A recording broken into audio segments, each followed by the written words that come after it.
Assalamu alaikum viewers. I'm Zubia Irfan. Welcome to this exclusive Fireside site hosted by CXO Global Forum in collaboration with NICAT. Today we dive into an incredibly critical topic, cybersecurity in a digital world, governance, risk and emerging tech. Why this topic matters? Well, in an era where digital transformation is at the core of every industry, cyber threats have become more sophisticated than ever. Whether it's banking, fintech, aviation, or retail, cybersecurity is no longer just an IT concern.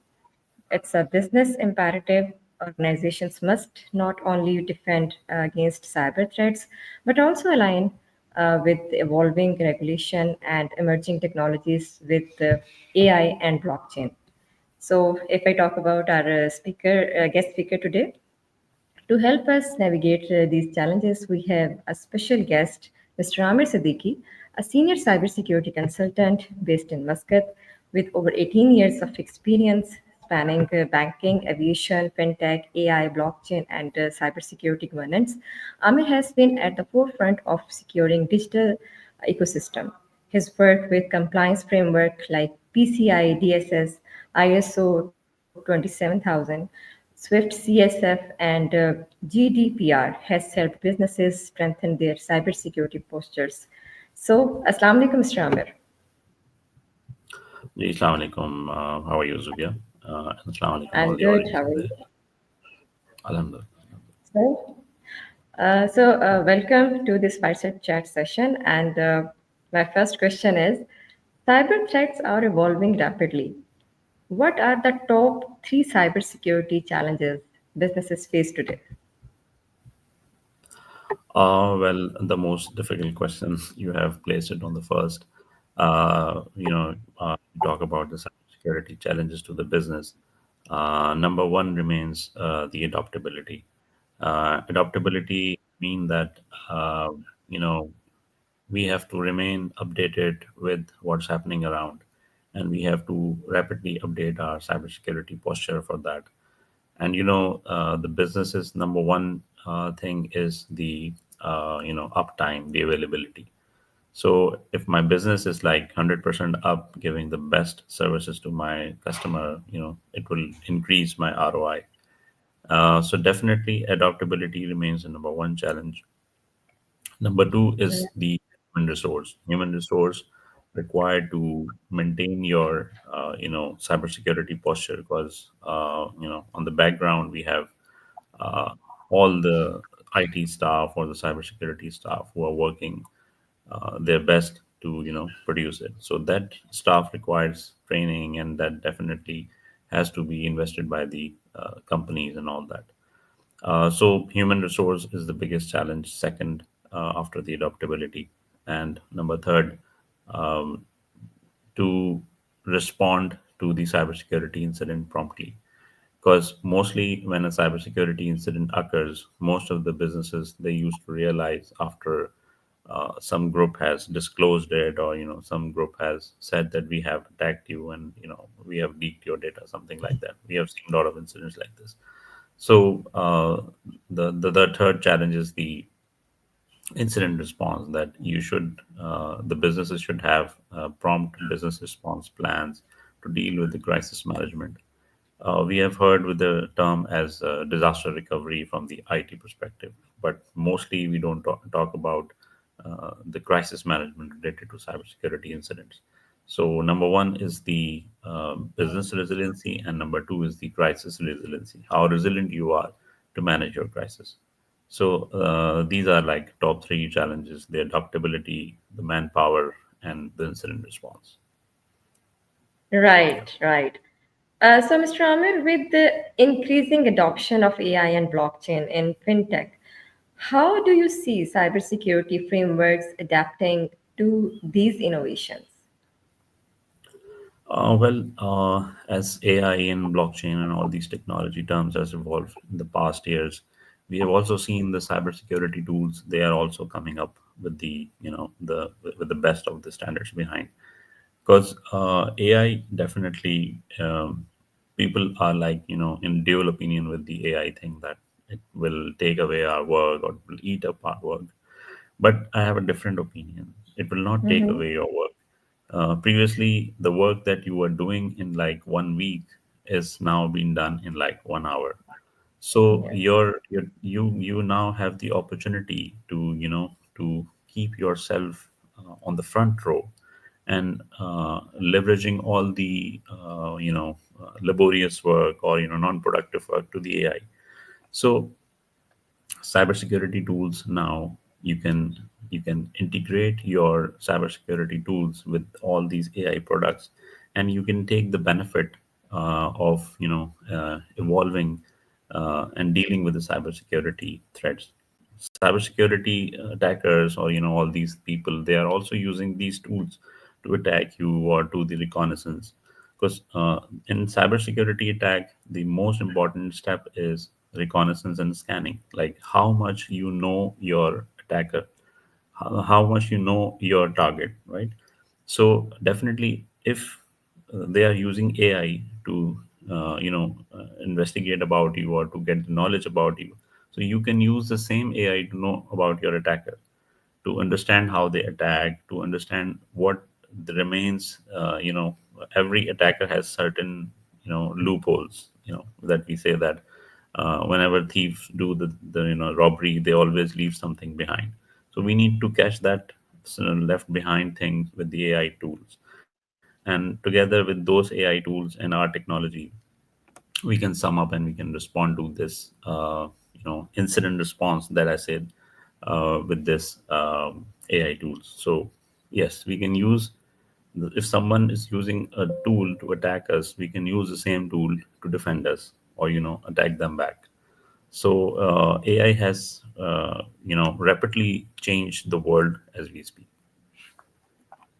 Very right, very right. So, Mr. Amir, aviation, banking, and retail all deal with sensitive data. What are the key differences in their cybersecurity needs and risk management approaches?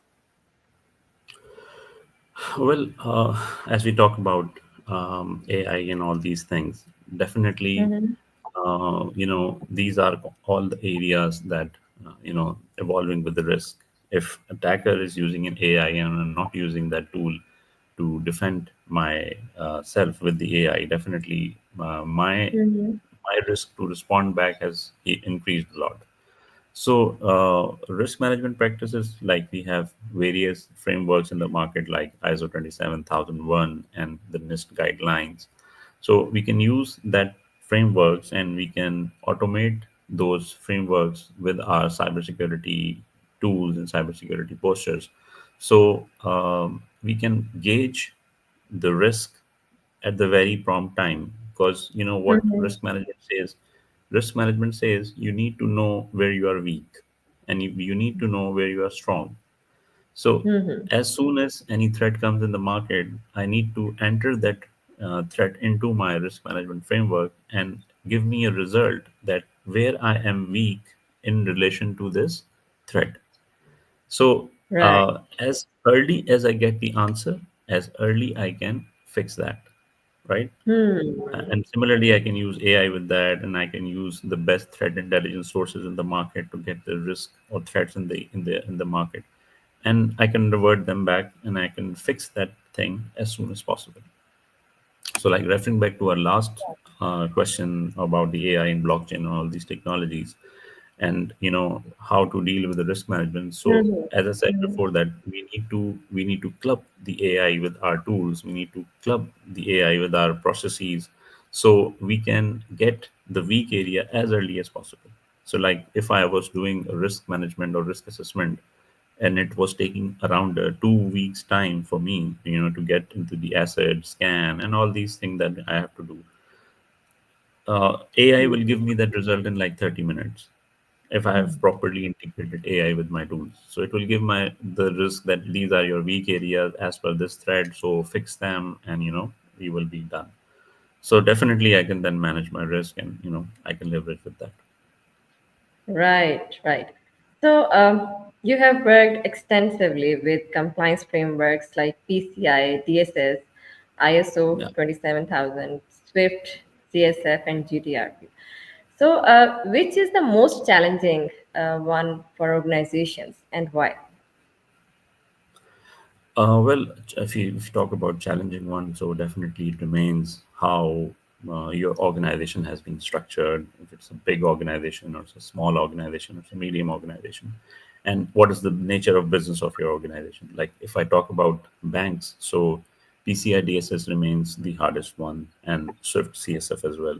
But if I talk about any software house or any FMCG, so they have like supply chain and a lot of OT technology working around. So ISO 27001 remains the most difficult one because PCI don't come into their domain. So in my experience, I've been working with like bank mostly, retail sector, and now into the aviation sector. So the key differences, the key thing that I learned while switching these domains of industry is the working with these technology, right? Like in my present field, I am working with International Civil Aviation Authority. So International Civil Aviation Authority, they come up with a lot of OT security controls. So they don't talk about other things. They talk about only controls, and that's the ISO 27000. So now with the ISO 27000, if we have to comply, there are a lot of OT small devices, that are not covered, that are not being addressed of the cybersecurity risk, just because they're very small device, they don't have any significance. But yes, they can turn into something, a threat to the organization. So PCI DSS, if you talk about bank, is the most difficult one.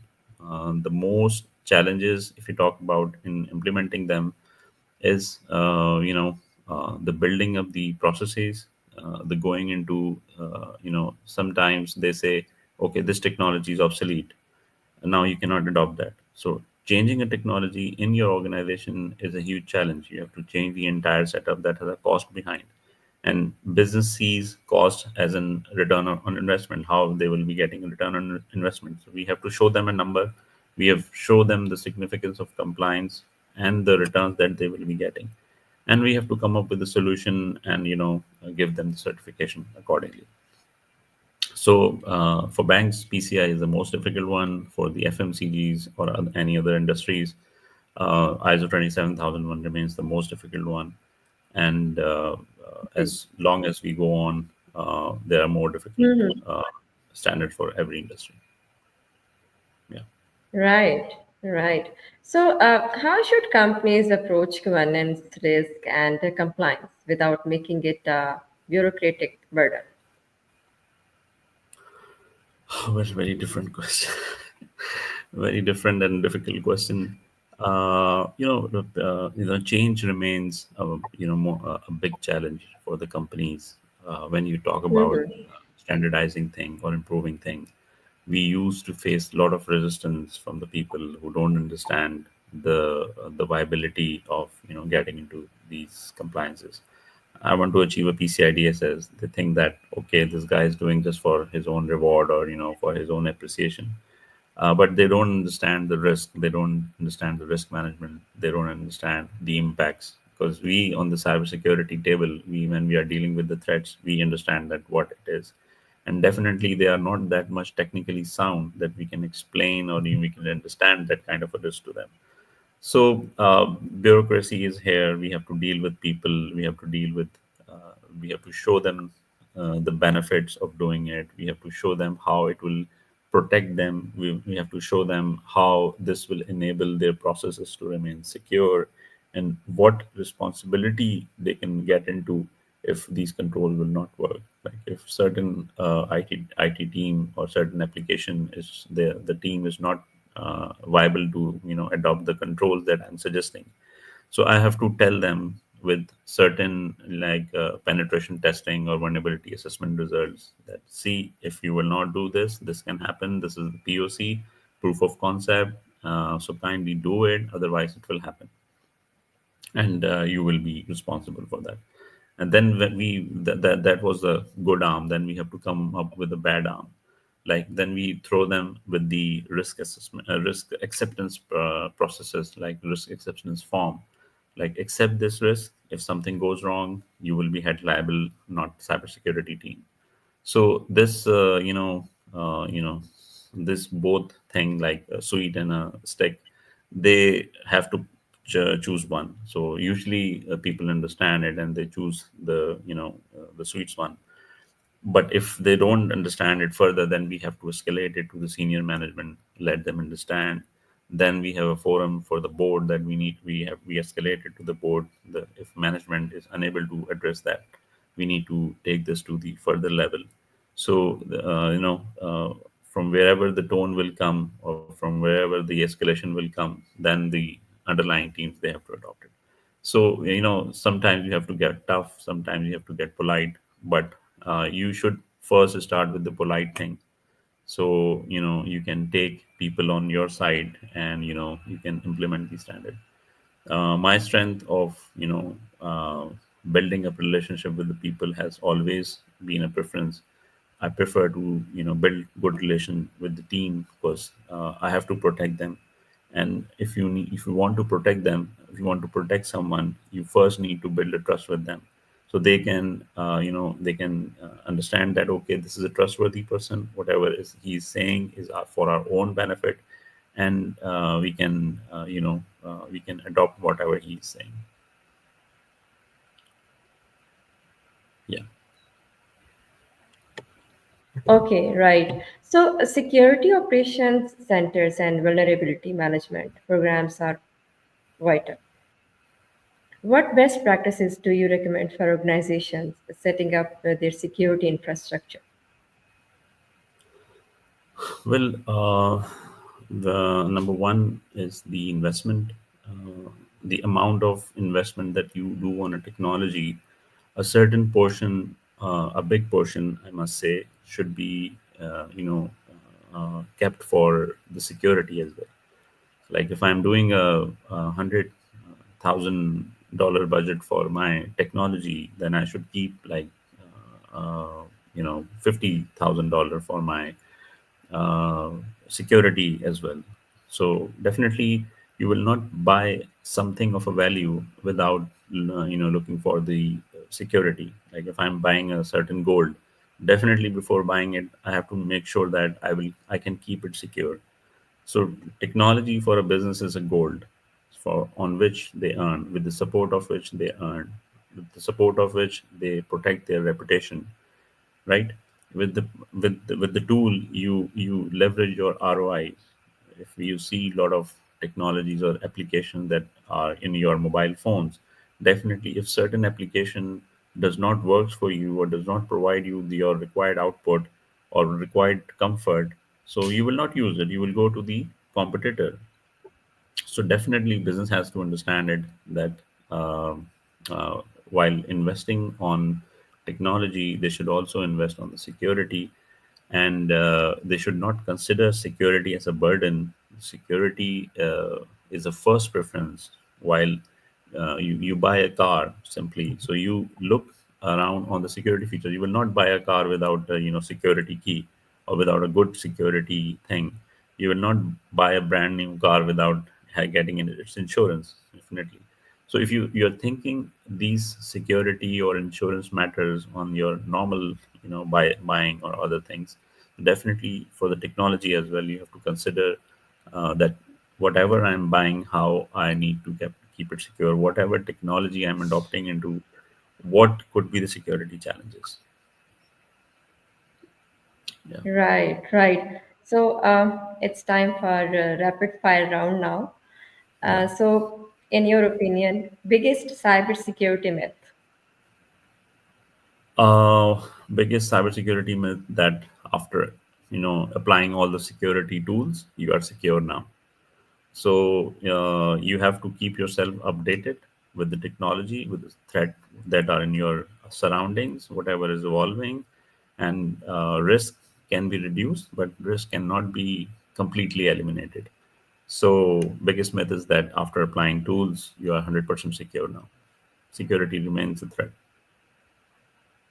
Right. So, the most underrated cybersecurity threat today.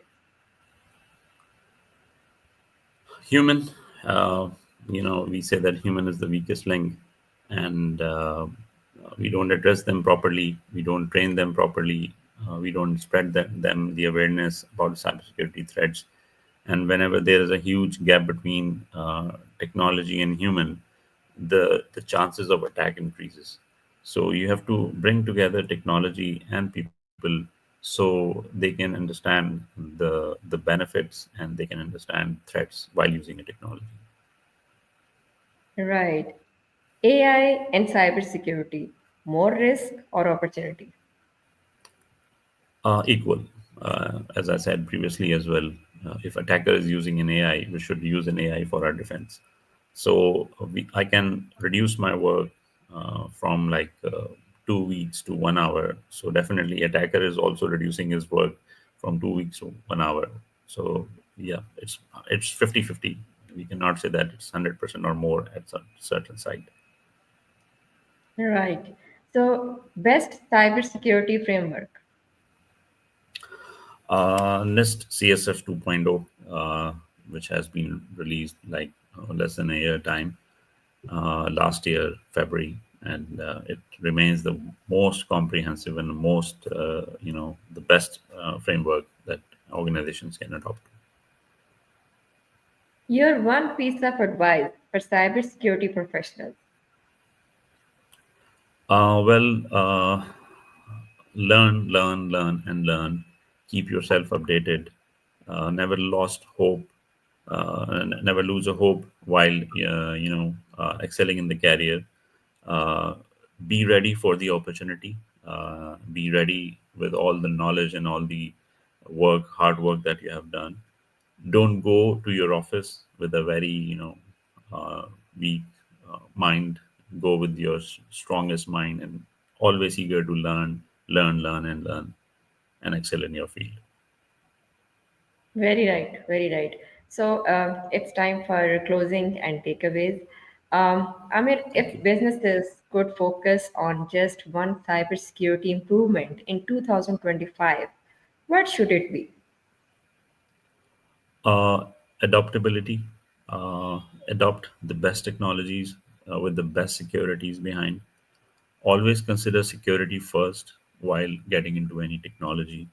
Always consider IT governance as first while getting into a technology. Getting a technology is not a challenge. Keeping a technology is. So understand that before investing into certain technology or software or any application, do you have thought that how I can keep it secure? That's it. Very right, very right. So, Mr. Amir, thank you very much for your time. It has been a very Thank you so insightful discussion with you. I hope our viewers will learn a lot from it. Thank So, you so thank much, you. Thank Zubia. you. Thank you so much for your forum. I would like my listeners to subscribe to my follow, connect with me on LinkedIn, and do join CXO forum as well. It's been it's like complete platform, so they can grow both technologically and professionally. The effort that Kamal Saab and your team are doing is like best of the best in the world. And I would urge people to join this forum, network, learn from the people that are part of this network, and grow in your professional journey. Yeah, Thank you. Thank you very much. And I also request to the audience and the viewers to follow Mr. Amir Siddiqui, and his LinkedIn profile is mentioned also over here. So, thank you thank very you so much, much. everyone. Thank you for watching, and take care. That's it for today. Inshallah, see you soon with some another amazing personality. Till then, take care. Allah Hafiz. Thank you, Zubia. Thank you. Allah Hafiz.